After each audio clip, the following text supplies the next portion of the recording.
मित्रों नमस्कार। दोस्तों, मेरा नाम है आरसी गोचर और आज हम नया टॉपिक लेके आए हैं जिसका नाम है conductor, insulator and wire type. दोस्तों, हमने इससे पहले वाले चैप्टर में पढ़ा था विद्युत धारा के प्रभाव के बारे में। साथ ही हम स्टार्ट करते हैं ये वाला चैप्टर। इसमें सबसे पहले जो हम पढ़ेंगे कंडक्टर के बारे में पढ़ेंगे। तो कंडक्टर वैसे हम पहले वाले वीडियो में पढ़ चुके हैं, परंतु यहाँ पर कंडक्टर पढ़ने का हमारा और इंसुलेटर, इन दोनों चीज़ों के पढ़ने का उद्देश्य है वायर के बारे में पढ़ना, केबल के बारे में पढ़ना।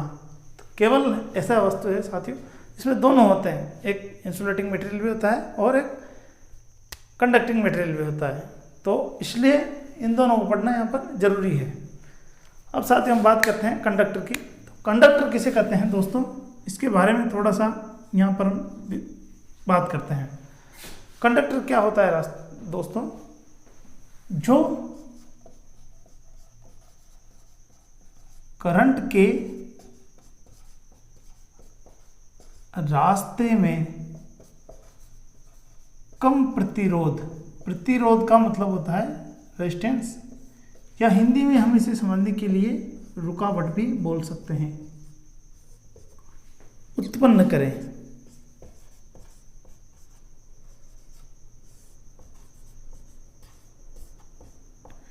कंडक्टर किसे कहेंगे साथियों, जो करंट के रास्ते में कम प्रतिरोध या कम रुकावट उत्पन्न करें उसे क्या कहते हैं, कंडक्टर कहते हैं। और कंडक्टर के उदाहरण क्या है, जितनी भी शुद्ध धातुएं, एग्जाम्पल के लिए हम ये लिख सकते हैं कि शुद्ध धातुएं इसकी उदाहरण है, क्योंकि लगभग शुद्ध धातुओं में करंट फ्लो हो जाता है। तो वो सब कंडक्टर हैं। जैसे आप लिख सकते हो चांदी और तांबा, एल्यूमिनियम आदि। इस तरह की जो धातु हैं वो क्या काम करती है, कंडक्टर का काम करती है साथियों।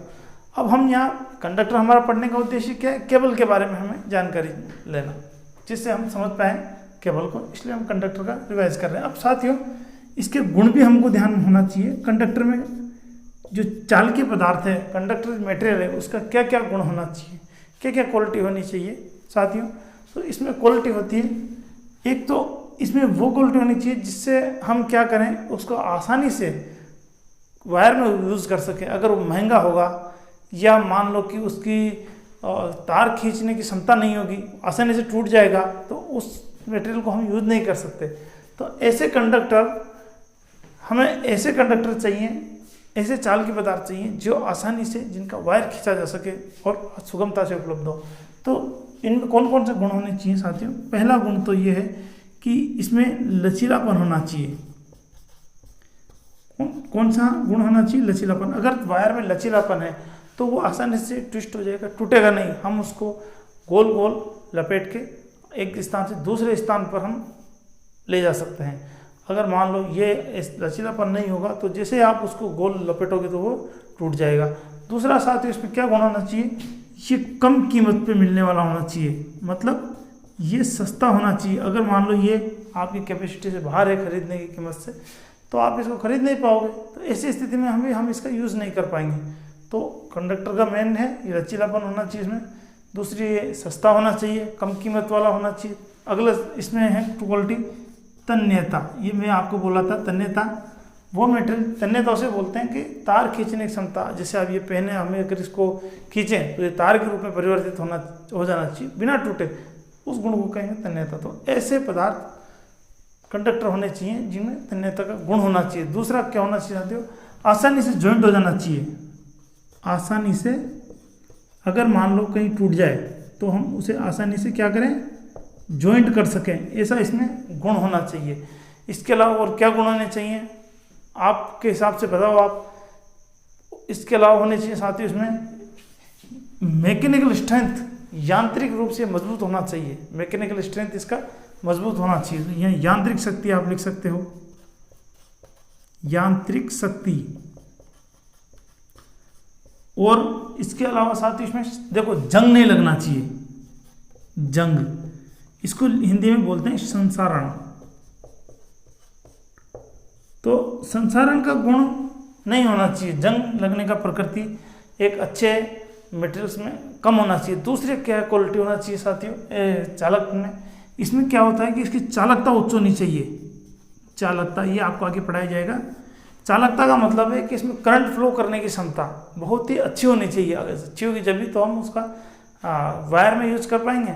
ये इसका अच्छा होना चाहिए और लचीलापन होने के लिए तो ये गुण किसी चालक पदार्थ में होने चाहिए।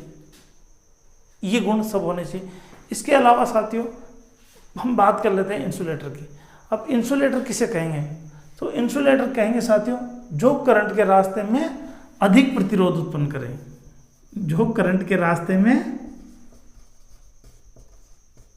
अधिक रुकावट उत्पन्न करे उसे क्या बोलेंगे? उसे हम इंसुलेटर बोलेंगे, हिंदी में कुचालक बोलेंगे।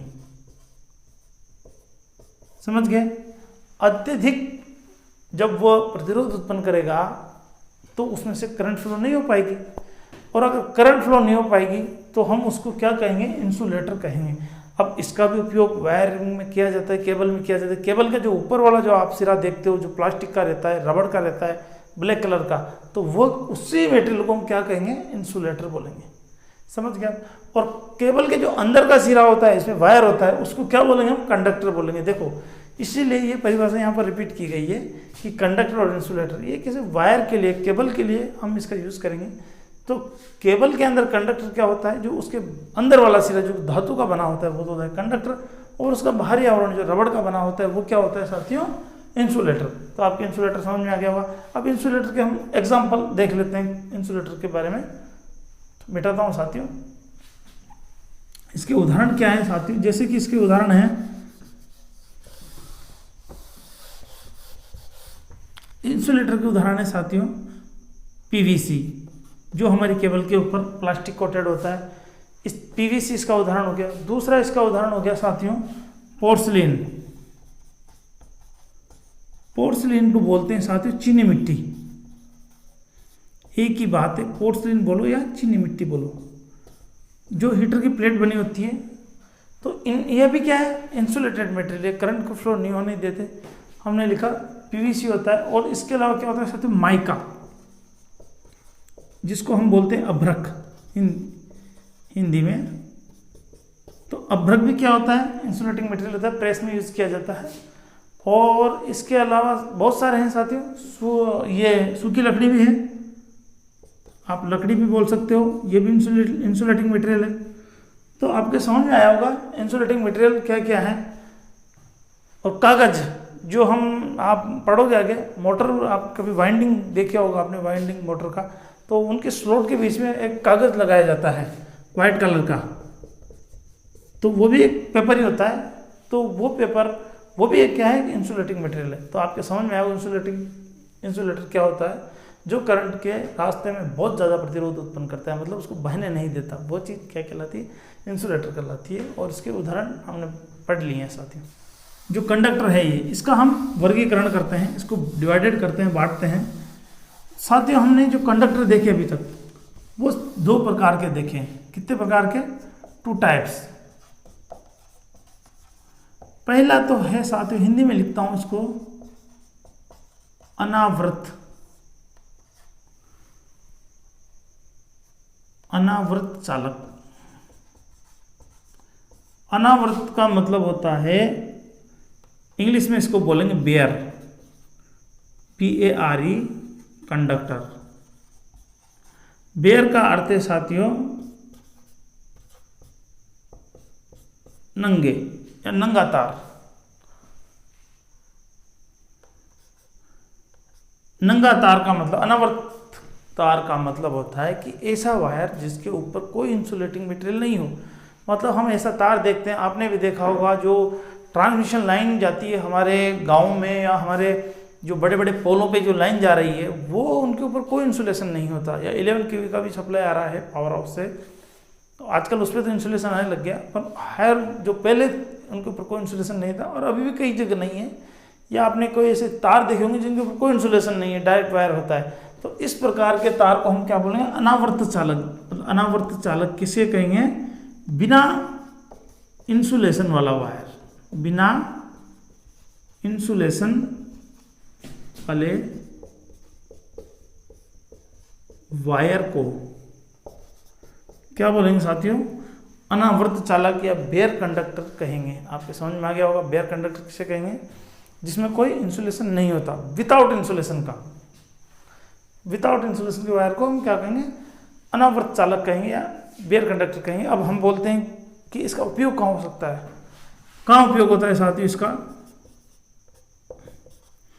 अभी मैंने बोला ही आपसे, ट्रांसमिशन लाइन में, जो हमारे पुल, बड़े बड़े पुल पे आपको देखने को मिलती है आज भी, जो टावर होते हैं 1,32,000 के वोल्टेज, उसमें से ट्रांसमिशन किया जाता है इधर से उधर, बड़े बड़े पावर, उसमें जब पावर आती है तो वो किससे आती है? बेयर कंडक्टर से, अनावर्त चालक से आती है, नंगे तार से ही वो आती है। और 33 के जो सब स्टेशन है उसमें भी यही आपको, आप पावर हाउस में जाओगे तो जो आपको वहाँ पे जो तार मिलेंगे, जो लाइन मिलेगी आउट गोइंग लाइन, पावर से जाने वाली, वो सब आपको क्या मिलेगी? बेयर कंडक्टर के रूप में मिलेगी। आने वाली लाइन भी इसी रूप में मिलेगी। तो इसका उपयोग कहाँ है कि विद्युत वितरण लाइनों में, विद्युत वितरण और ट्रांसमिशन यानी प्रसारण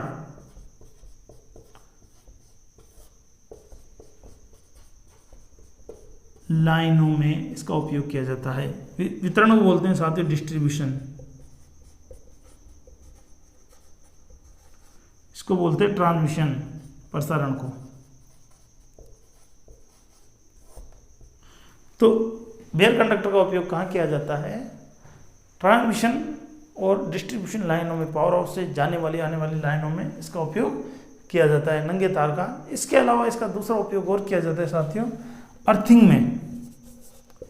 जो अर्थिंग का जो तार होता है, जो अर्थ पिट में से निकलता है, वो भी विदाउट इंसुलेशन का तार होता है, ये ध्यान रखना। अर्थिंग का जो वायर होता है, जो अर्थिंग में से निकलता है, उसका कोई इंसुलेशन नहीं होता, तो वो भी बिना इंसुलेशन का होता है, यानी अनावृत चालक होता है। तो आपके समझ में आया होगा कि नंगे तार का भी उपयोग होता है, वो कहाँ पर यहाँ होता है। दूसरा हमारा जो है वायर है, 2 टाइप्स लिखा है मैंने, तो दूसरा जो है वो है साथियों इंसुलेटेड वायर, इंसुलेटेड वायर। अब साथियों हम इस पर बात करते हैं। अब वायर की जगह अगर हम कंडक्टर लिखते हैं तो ज़्यादा बेटर, क्योंकि हम कंडक्टर पढ़ रहे हैं। तो इंसुलेटेड कंडक्टर, अब साथियों इसको समझो आप। इंसुलेटेड कंडक्टर किसे कहेंगे? अब जब हमने वहाँ बताया आपको भाई जिस पे इंसुलेशन नहीं होता उसको बेयर कंडक्टर बोलते हैं। तो इंसुलेशन कंडक्टर किसे कहेंगे? जिसके ऊपर इंसुलेशन होता है। इंसुलेशन कंडक्टर किसे कहेंगे? वायर के ऊपर, तार के ऊपर लिखो आप, तार के ऊपर इंसुलेशन होता है, उसे क्या कहेंगे? इंसुलेटेड कंडक्टर कहेंगे। सबसे इंपॉर्टेंट बात वह है कि इसका उपयोग कहाँ होता है, ये सबसे महत्वपूर्ण है। कहाँ होता है इसका उपयोग? हमारे घरों में होता है। आपने घर की वायरिंग देखी होगी, तो जो घर की वायरिंग होती है, लाल रंग का तार होता है, येलो कलर का तार होता है, एक ब्लैक कलर का तार, ये ये ब्लू कलर का तार भी उपयोग किया जाता है। तो जो ये जितने भी तार हम यूज़ कर रहे हैं, हम देखते हैं इनके ऊपर जो कलर का कोटिंग रहता है वो क्या होता है साथियों? वो इंसुलेटेड मटेरियल का बना होता है। वो करंट को फ्लो बाहर नहीं आने देता। और उसके अंदर क्या होता है? उसके अंदर कंडक्टिंग मटेरियल होता है। तो आपको समझ में आया होगा कि इंसुलेटेड कंडक्टर का उपयोग कहाँ किया जाता है। सबसे इम्पोर्टेंट है कि घरों की वायरिंग में।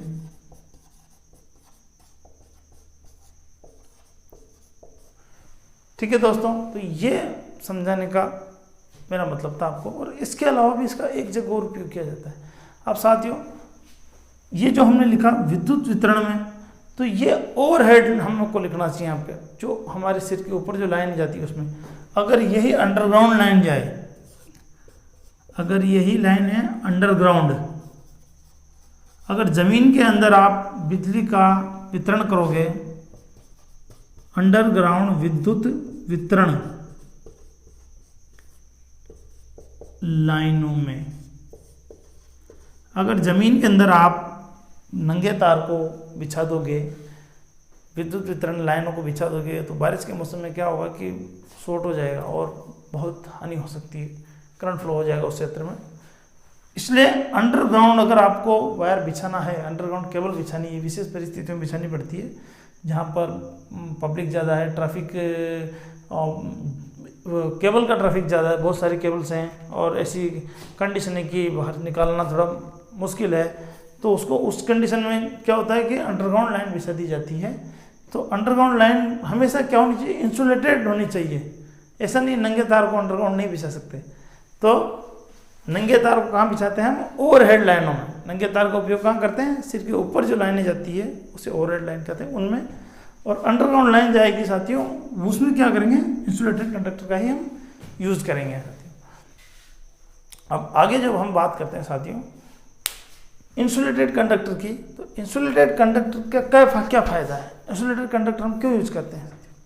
तो इसका देखो, और ये जबकि ये बेयर कंडक्टर का जो सिस्टम है उससे महंगा पड़ता है, अंडरग्राउंड वाला सिस्टम महंगा पड़ता है, फिर भी इसका फ़ायदा है। इसका पहला फ़ायदा तो ये कि मौसम का इसके ऊपर कोई इफेक्ट नहीं पड़ता। इंसुलेटेड कंडक्टर का इसका पहला इफेक्ट है कि मौसम का कोई इफेक्ट नहीं पड़ता। इसके अलावा दूसरा है कि ये जंग से भी बचाता है। जो इसके ऊपर जो जंग लगता है, जिसको हिंदी में बोलते हैं संचारण, तो संचारण की क्रिया से भी ये बचाता है। नमी का कोई इफेक्ट नहीं पड़ता क्योंकि अंडरग्राउंड है। और इसके अलावा साथियों ये यांत्रिक सुरक्षा भी इसको प्रोवाइड करता है। यांत्रिक शक्ति, मैकेनिकल पावर, जो इसका स्ट्रेंथ होता है वो उच्च होता है। इस तरह इसका हम यूज करते हैं। और दूसरा साथियों इसमें एक फ्रिक्शन से भी बचाता है, कोई घर्षण इसमें होता नहीं है जो बाहर हो सकता है, किसी से टक्कर लगना या कुछ इस तरह की इसमें होती नहीं है। अब हम बात कर लेते हैं साथियों केबल के बारे में। मिटाता हूँ मैं इसको।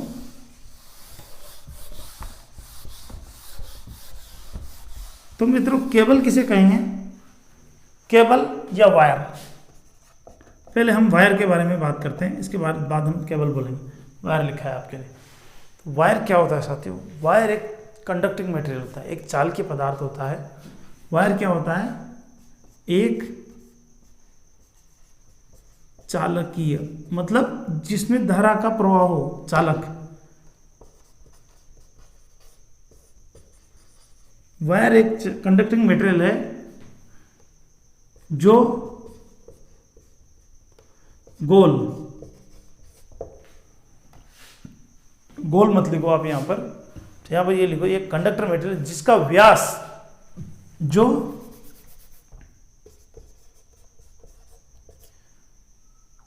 व्यास में समान हो। वायर क्या है साथियों, एक कंडक्टिंग मटेरियल, एक चालकीय पदार्थ होता है जो व्यास में समान होता है। स्टार्टिंग में जो व्यास है, एंड में उसका वही व्यास रहता है। तार का आपने देखा होगा, वायर का समान होता है। इसके अलावा आप ये लिख सकते हो कि इसका जो अनुप्रस्थ काट का क्षेत्रफल है, क्रॉस सेक्शनल एरिया, वो गोल होता है। अनुप्रस्थ काट क्षेत्रफल क्या होता है, गोल होता है। उसे हम क्या कहेंगे, वायर कहेंगे। वायर किसे कहेंगे साथियों, वायर एक जैसे ये है, अगर हम इसको वायर मानते हैं तो वायर क्या है, कंडक्टिंग मटेरियल है, इसमें धारा प्रवाहित हो सकती है। और इसका दूसरा है कि इसका जो व्यास है, जैसे कि इसको बोलेंगे व्यास, तो व्यास इसका क्या समान रहेगा, जो यहाँ पर है वही एंड में रहेगा। तार आपने देखा होगा, तो तार का व्यास बिल्कुल समान रहता है। और इसका क्रॉस सेक्शन एरिया, ये क्रॉस सेक्शन क्या होता है, तार का बिल्कुल गोल होता है। तो इसको हम क्या बोल सकते हैं, वायर बोल सकते हैं। तो वायर इसको बोल सकते हैं। तो फिर आप बोलोगे साहब केबल किसको बोलते हैं, ठीक है, वायर हमने उसको बोल दिया। केबल किसको बोलेंगे, केबल किसको बोलेंगे साथियों, केबल के बारे में आपको बताता हूँ। एक या दो केबल में क्या होता है साथियों, जैसे आपने टीवी का जो वो देखा होगा, नॉर्मल बात करते हैं हम आपसे, टीवी या फ्रिज का जो लीड देखा होगा, उसी को आप कल्पना करो। उसमें क्या होता है, एक या दो, या हम ये मान लें कि दो से अधिक, एक, दो या दो से अधिक इंसुलेटेड कंडक्टर। कौन से, वो सब क्या होते हैं साथियों, इंसुलेटेड चालक। देखो आपने फ्रिज का लीड देखा होगा, कभी ऐसा आया होगा, उसको काटोगे तो वो क्या होगा, उसमें 2 लीड होता है, किसी किसी में अगर अर्थ है तो वो 2 से 3 भी हो जाता है, पर तीनों क्या होते हैं साथियों, इंसुलेटेड होते हैं। ऐसा नहीं है कि वो उनके तीनों के ऊपर कवर नहीं है, तीनों के अलग अलग कवर है और फिर तीनों कवर के ऊपर एक कवर हो रहा है, तो उस चीज़ को हम क्या बोल सकते हैं, केबल बोल सकते हैं। तो यहाँ लिखेंगे हम 1, 2 या 2 से अधिक इंसुलेटेड चालक जो पास पास हो। देखो केबल किसे कहेंगे, 1, 2 या 2 से अधिक इंसुलेटेड चालक जो क्या होना चाहिए, पास पास होना चाहिए, जो पास पास हो, और उसके अलावा पास पास हो तथा सभी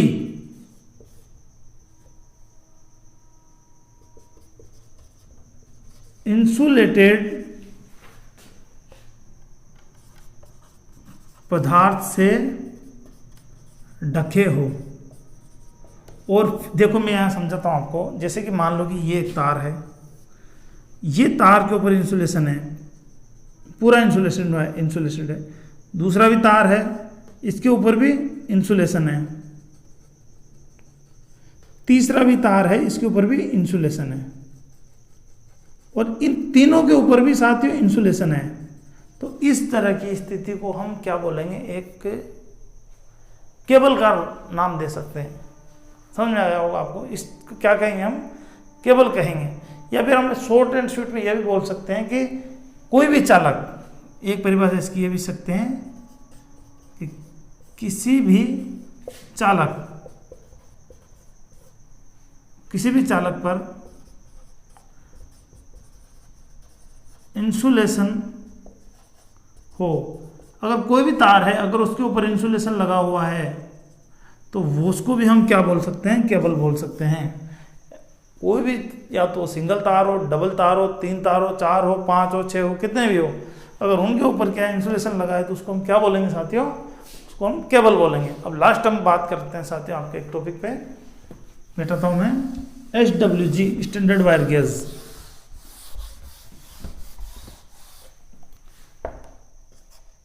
SWG, इसके पहले एक स्टैंडर्ड केबल है, उसके बारे में भी बताना चाहिए, वो भी बहुत अच्छा है, बता देता हूँ मैं आपको। स्टैंडर्ड केबल पहले, चलो ये बताता हूँ, standard wire gauge, standard wire gauge ये क्या होता है साथियों, ये क्या है, एक स्टील की प्लेट होती है। ये क्या होती है मित्रों, एक स्टील की प्लेट होती है ये, और उस स्टील की प्लेट में क्या होता है साथियों कि छेद बने होते हैं, स्लॉट कटे होते हैं, जैसे कि मैं आपको बताऊं। इसके अलावा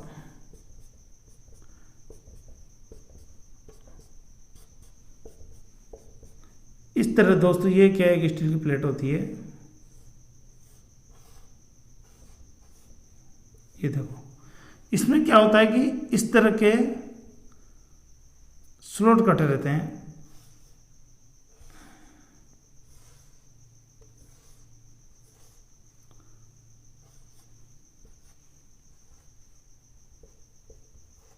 इस तरह के इसमें स्लॉट कट रहते हैं साथियों। अब इसमें क्या होता है कि जैसे मान लो कि हम इसको देंगे 0 नंबर, इसके बाद इसको देंगे बड़े बड़े को 1 नंबर, फिर 2, फिर 3, फिर 4, 5, 6, 7, छोटा है तो 8। मतलब इसमें यह है कि जिसका नंबर सबसे बड़ा होगा, सबसे बड़ा जो नंबर है उसमें, या उसका व्यास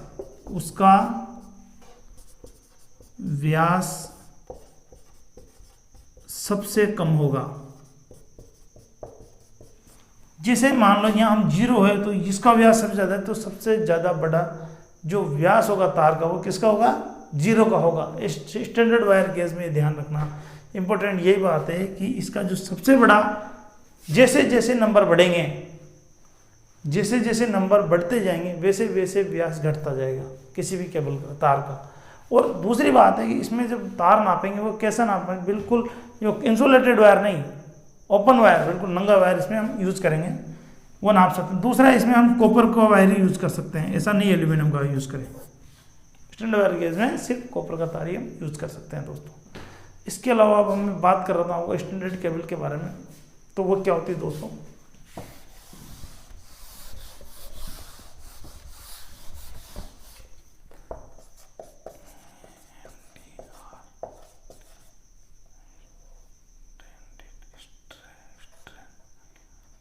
स्टैंडर्ड केबल हिंदी में लिखेंगे साथियों, स्टैंडर्ड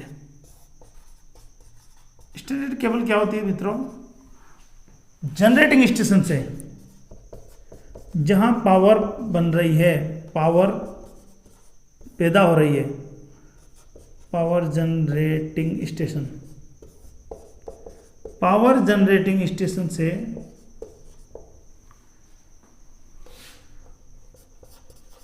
यूज पॉइंट जहां पर उसका उपयोग हो रहा है, यूज पॉइंट तक धारा को लाने के लिए किसका उपयोग करते हैं, स्टैंडर्ड केबल का उपयोग करते हैं। समझ गए आप। जनरेटिंग स्टेशन से जहां से पावर बन रहा है वहां से विद्युत एनर्जी को, विद्युत धारा को, या यहाँ पे एनर्जी भी लिख सकते हो आप, इलेक्ट्रिकल एनर्जी, विद्युत धारा को या विद्युत पावर को लाने के लिए कहाँ से, जनरेटिंग स्टेशन से। कहाँ पर, जहाँ पर उपभोक्ता है, हमें यहाँ तक विद्युत धारा को लाने के लिए किसका उपयोग करते हैं हम, स्टैंडर्ड केबल का उपयोग करते हैं। ये कि स्टैंडर्ड केबल क्या होता है साथियों, इसमें क्या होता है कि जैसे आपने देखा होगा जो लाइन निकलती है उसमें क्या होता है, छोटे छोटे जो वायर होते हैं इस तरह के पतले पतले बहुत सारे वायर होते हैं, और इनको ट्विस्ट करके, इनको बिल्कुल घुमा के गोल, इनको लपेट के, और इसकी सहायता से हाई टेंशन लाइन इसी तरह के वायर में आती है, तो इनको क्या बोलेंगे, स्टैंडर्ड केबल बोलते हैं। ये क्या होता है साथियों, इसका उपयोग ओवरहेड लाइनों में हमें किया जाता है, अंडरग्राउंड लाइनों में भी इसका उपयोग किया जाता है। इसका क्या फायदा है साथियों, इसको एक तार भी हम बना के ला सकते हैं मोटा, पर उसकी तुलना में स्टैंडर्ड केबल क्यों उपयोग किया जाता है, क्योंकि इसकी करंट कैरिंग कैपेसिटी अच्छी होती है। जब हम इसको ट्विस्ट कर देते हैं तो इसकी क्या होती है, करंट कैरिंग